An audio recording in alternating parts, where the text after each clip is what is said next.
ඔයා අතින් පොඩි වැරද්දක් කියලා දෝනිව ගෙදර එක්කන් එන්න වෙනවා. අපෝ අවුලක් නෑ. දෝනිගේ මාසිකයේදම 20000යි. අලව්වෙත් ඔය වගේ වුණා. මේ වෙලාවේ මේ කිලෝග්‍රෑම් 6 වස්තුව මත මේ මේසෙන් ලබා දෙන බලය කීයද?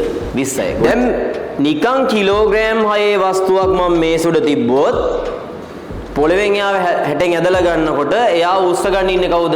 මේස විතරයිනේ. දැන් මෙහෙම වස්තුවක් තලයක තියලා ආනත බලයකින් ඇද්දාම ඒ ආනත බලයේ සිරස්සන්න රචක මගින් මොකද කරන්නේ? මේ වස්තු උස්සන්න උදව්වක් හම්බ වෙනවා. ඒ උදව්වක් හම්බ වෙනවා කියලා කියන්නේ මේ මේසෙට දැන් කරන්න ඕන වැඩේ පොඩ්ඩක් අඩු වෙලා තියෙනවා. මේ වෙලාවේ R ලගේ ඉන්නේ 20යි තමයි. හේතුව පල්ලට 60ක් තිබ්බට බර ඒක උස්සන්න ආනත බලයේ සංරචකයේ 40කින් උදව් කරද්දී මේසෙ මගින් උස්සලා දෙන්න ඕනේ 20යි. ඒකට උදාහරණයක් මෙහෙම කියලා දෙන්නම්. දැන් පුතාගේ මාසික වේදම රුපියල් 60000යි. මේ වස්තුවේ බර 60යි වගේ තේරුම් ගන්න ඕනේ. තාත්තා තමයි තනියම මේ වේදම දරන්නේ. අර මේස උඩ නිකන් වස්තුව තියලා තියෙන වෙලාවක වගේ වස්තුවේ බර 60යි නම් මේස මගින් 60ක් දීලා තනියම උස්සන් ඉන්නවනේ. ඔන්න මේ මාසේ අම්මා තාත්තා රුපියල් 40000ක් කියනවා මේ සල්ලි පුතාගේ වේදමට ගන්නකො යා හැමදාම ඔයානේ වියදම් කරන්න කියලා. අන්න අම්මා 40000ගේ උදව් කරනවා. දැන් තාත්තා දෙන්න ඕනේ කීයද? 20000යි. ඒ කියන්නේ දැන් ඔයාගේ බර ගෙනියන්න ඔයාගේ වියදම කරන්න අම්මා උදව් කරනවානේ.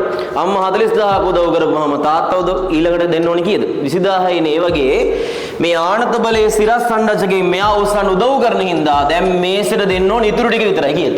20යි. ඕකේ අනිත් පැත්ත මේසෙට වස්තුවක් තියලා මා ආනත බලයෙන් තල්ලු කරනවා. එයාගේ සිරස් සංරචකෙ මගින් මොකද වෙන්නේ? තව ටිකක් මේක මේසෙට තද කරනවා. යාගේ තිරස් සංරචකෙ මගේ මෙයාට මෙහෙට යන්න උදව් කරනවා. තල්ලු කරපුවම යාගේ හම් වෙන සිරස් සංරචකේ බලවේදනය කරපුවම 20යි නම් මට කියන දැන් මේසෙ මගින් කීයක් දීලා උස්සන් ඉන්න ඕනේද? 80ක් දීලා උස්සන්න ඕනේ. කවුද උස්සගෙන ඉන්න ඕනේ?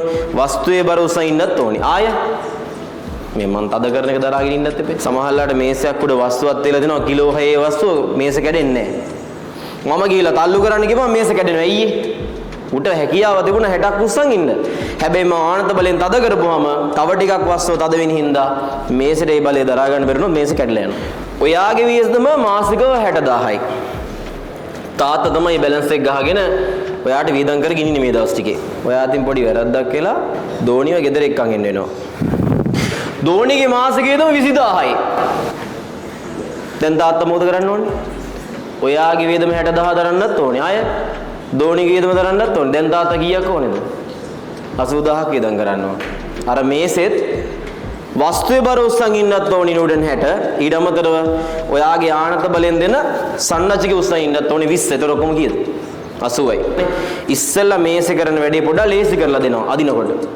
තල්ලු කරද්දී මේසෙ කරන්න ඕන වැඩේ තව ටිකක් වැඩි වෙනවා. හරිනේ? වස්තුවේ බර කොහොමද ගන්නෙ? ඇහෙන්නේ නැහැ කොල්ලෝ. 6යි. G කීයද? 10යි. මගේ මේ වස්තුවේ බර කීයද? 60. ඕක නිකම් මේසයක් උඩ තිබ්බනම් මේසෙන් කීයක් දීලා උස්සන්න ඕනද? 60ක් දීලා උස්සන්න ඕනද? දැන් වස්තුවේ සිරස් බල සමතුලිතයි කියන්නේ ළමයි ඉහළ තියෙන බල වලට පහළ තියෙන බල සමානයි. මේසෙ මගින් එයා උස්සන් ඉන්න බලය. හවුද? ආනත බලයෙන් මේ වස්තුවට හම්බෙච්ච සංරචක කීයද? සමානයි. මේ වස්තු මත පල්ලට ඉන්න බලය මොකද්ද? තේරෙනවද මේ බලපු ගමන් පේනවා මේ වස්තු මත උඩට ඉන්න බල මොනවද? මේසෙ මෙයා උස්සන් ඉන්න බලය සහ ආනත බලයෙන් හම්බෙච්ච සංරචක දෙන්නම උඩට ඉන්නේ. පල්ලට ඉන්නේ කීයද? 60යි. දැන් R ලගේ කොහොමද ගන්නෙ? ඔයාගේ වියදමින් 40000ක් අම්මා දෙනවා නම් අප්පච්චිට මේ මාස ඉදන් කරන් තියෙන්නේ 20000යි. ඔක් කියලා දුන්නානේ. ඝර්ෂණ බලය හන්නේ කොහමද? F සමානයි mu R දාලා. හරි. දැන් ඝර්ෂණ බලය කීයද බලන්න. මෙතෙන් දාන්නේ කීයද? 20යි. F ඝර්ෂණය සමානයි කීයද? එහෙන්නේ 6යි. නිකම් වස්තුවත් තියලා අදන් ඉන්නවා වගේ නෙමෙයි ආනත බලකින් යද්දාම වස්තුව නිකන් තලයත් එක්ක තියෙන සම්බන්ධය අඩු වෙනවා. සම්බන්ධය අඩු වෙන්න ඝර්ෂණ බලය මොකද වෙන්නේ? අඩු වෙනවා. වස්තුවේ ත්වරණය හොයන්නේ කොහොමද? වස්තුවට F සමානයෙන් මේ දානවා කොහෙටද? වස්තුව යන දිශාවට. ඝර්ෂණ බලය කීයද? ඒක බාධා කරන ස්කන්ධය 6 ගුණ කිරීම A. වෙන්න වස්තුවේ ත්වරණය.